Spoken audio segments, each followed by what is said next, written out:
सारे के सारे भक्तगणों को मेरा प्यार भरा नमस्कार। मेरा यानी विनोद तिवारी का। दोस्तों, सफला एकादशी सफलता का राज है। ये कहा जाता है कि जो भक्त नियम और श्रद्धा से यह व्रत करते हैं उनके सारे के सारे दुख भगवान विष्णु दूर करते हैं और जीवन में सफलता का राजयोग का आशीर्वाद देते हैं।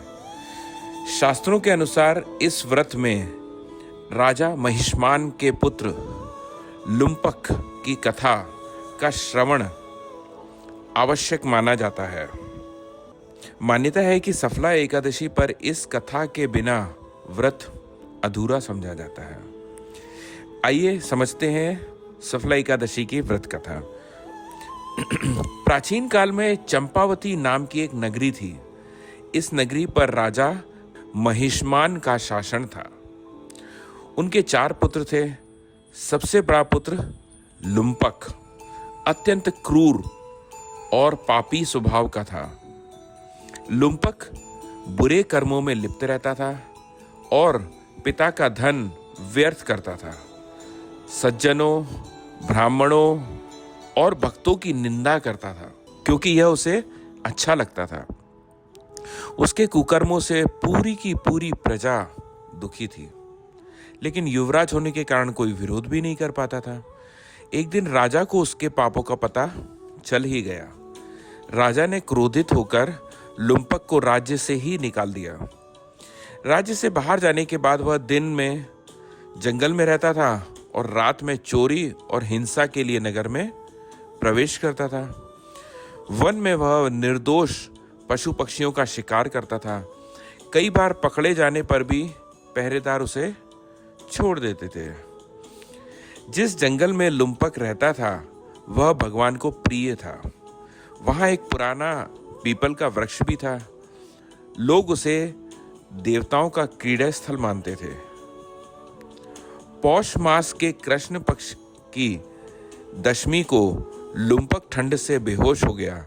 उसके पास पहनने के लिए वस्त्र नहीं थे। वह पूरी रात पीड़ा में पड़ा रहा। नींद भी नहीं आई। अगले दिन एकादशी थी। दोपहर तक वह अचेत ही रहा। सूरज की गर्मी से जब उसे होश आया तो वह भोजन की तलाश में निकल पड़ा।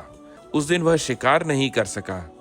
उसने जमीन पर गिरे कुछ फल उठाए, पीपल के नीचे जाकर वे फल रख दिए, दुखी मन से भगवान को अर्पित कर दिए। भूख और पीड़ा के कारण वह रोता रहा रात भर जागता भी रहा। अतः इस तरह उसने अनजाने में ही एकादशी का व्रत और जागरण कर लिया। लुम्पक के इस उपवास से भगवान विष्णु प्रसन्न हो गए। उसके सभी पाप नष्ट कर दिए गए और अगली सुबह एक दिव्य रथ प्रकट हुआ। आकाशवाणी हुई, भगवान नारायण की कृपा से तुम्हारे सारे पाप समाप्त हो गए हैं। अब तुम अपने पिता के पास लौटो और राज्य प्राप्त करो। लुम्पक ने भगवान का धन्यवाद दिया। वह सुंदर वस्त्र धारण कर पिता के पास पहुंचा। जब उसने सारी घटना सुनाई, राजा महिष्मान ने पुत्र को राज्य सौंप दिया।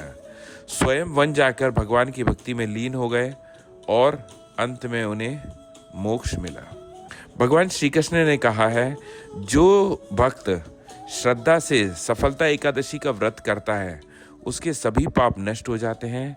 अंत में उसे मोक्ष की प्राप्ति होती है और यह एकादशी की कथा सुनने या पढ़ने से राजसूय यज्ञ के समान पुण्य मिलता है। जय श्री राधे राधे।